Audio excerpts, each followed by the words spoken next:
This is AppleTechBeast with a video on the Xbox One and the PS4 and doing a sort of versus, like, comparison between them both, as they are both brand new consoles from Microsoft and Sony. So let's just look at some of the specs on both of their websites. So this is going to be biased, I would say, but the specs they can't lie about. So let's look at the Xbox One first. So I'll put some pictures on the side just to, like, you know. So on the Xbox One, they have got an 8-core CPU, 8GB of memory RAM, 500GB HDD instead of 120. I think the 360 went up to. It might have been 250. Might be wrong on that, but it's more than the last one. People were hoping for a 1TB HDD though, so that could be a letdown, but there you go. It's got a Blu-ray drive, which is late because the PS4 had that for like, or the PlayStation's had that for like 2 generations. But anyway, it's got a Blu-ray drive now, and you can play Blu-ray DVDs off that. And then you've got wireless inbuilt, obviously a good thing, but the previous Xbox 360 had that. And then you've got HDMI in and out, and then a USB 3.0. The HDMI in and out is, I think, so you can plug your TV into it one way, and then it will come out through your Xbox, so you don't have to switch channels like on the source menu on your TV, but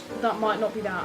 I think that might be for something else. But anyway, and then USB 3.0 for external hard drives possibly and stuff like that. Not massive changes, but the thing that Microsoft are selling it on, is the fact that you can watch live TV and TV on it and stuff. They're calling it the all-in-one entertainment system, so you can play games, watch TV, and do some other stuff. But you buy a games console to play games, not to watch TV, and they're just selling it like that. And all these memes on like Facebook and stuff, they're all like, you watch TV on your TV. I don't know, I said it right earlier, but I can't remember. But yeah, basically, it's just a thing to watch TV on. And the possible pricings, according to Amazon, well, they've priced it at £599, and that's about $900, I think. But it does say this item has not been released, obviously. And then it says it's going to be released in December, I think. It's going to be released 31st of December 2013. And it says also, Microsoft has yet to announce prices for Xbox One product. The price stated above is therefore liable to change prior to the release date. With our pre-order price guarantee, you can order now, and if the Amazon.co.uk price decreases between the time you place the order and the release date, you will be charged the lowest price. So yeah, and it also says that on the PS4, and I will tell you about that now. So PS4 from Sony, and they are generally better at updating their consoles than Xbox, because Xbox tend to not update theirs as much. But anyway, you'll see on this. So I'll skip this bit.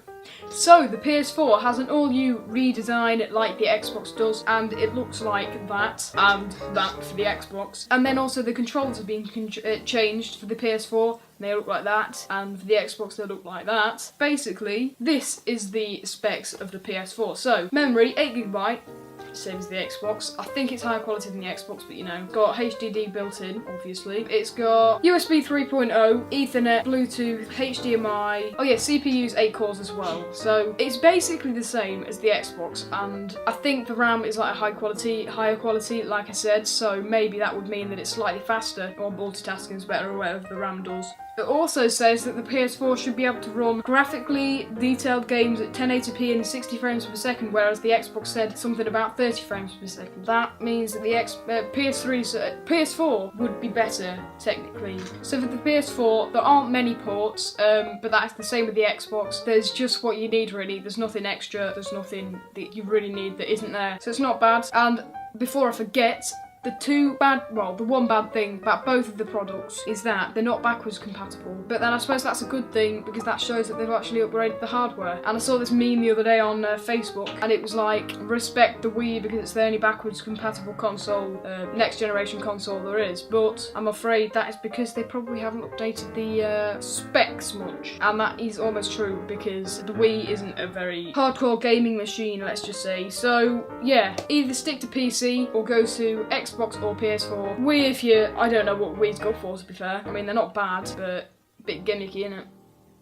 Yeah, so all the pictures are on the side. I'll put links to the Xbox and PS4 websites in the description. Subscribe, please. That'd be really good. And look at my you now, and my Facebook. And yeah, YouNow, by the way, is a live streaming thing. I do live streams on that. I've got a lot more followers on that than I have subscribers on YouTube, which is annoying, but there we go. This video hasn't been the most informative, but you know, it's kind of saying that they're both the same. And yeah, by the way, on Amazon, PS4 said the same thing about the prices going down, and it didn't actually say the same thing about when it was going to be released. It said, this item has not been released yet, and then it says, you may pre-order it now and we will deliver it to you when it arrives. So they haven't actually given a date to it, like to when it's going to be released, but they did on the Xbox, which was the 31st of December. So yeah, there is all the information you need to know. Look on the internet if you want to see more detailed stuff about the specs, because I'm not going to bore people with like all the cores and like 5 billion transistors and all that, whatever they said. But yeah, that was the Xbox One versus PS4 video. The websites are in the description, like I said. What did I say? I can't remember whether I said. Oh well. And yeah, thank you for watching. Goodbye. And by the way, the outro is just a backwards version of the intro because I thought it didn't look too tacky, so I'm just going to do that until I find an outro, by the way. So yeah. Alright then, I will see you in the next video. And yeah, thank you for watching. Again, said thank you loads of times. I always do that in videos. But bye. Yeah. Thank you.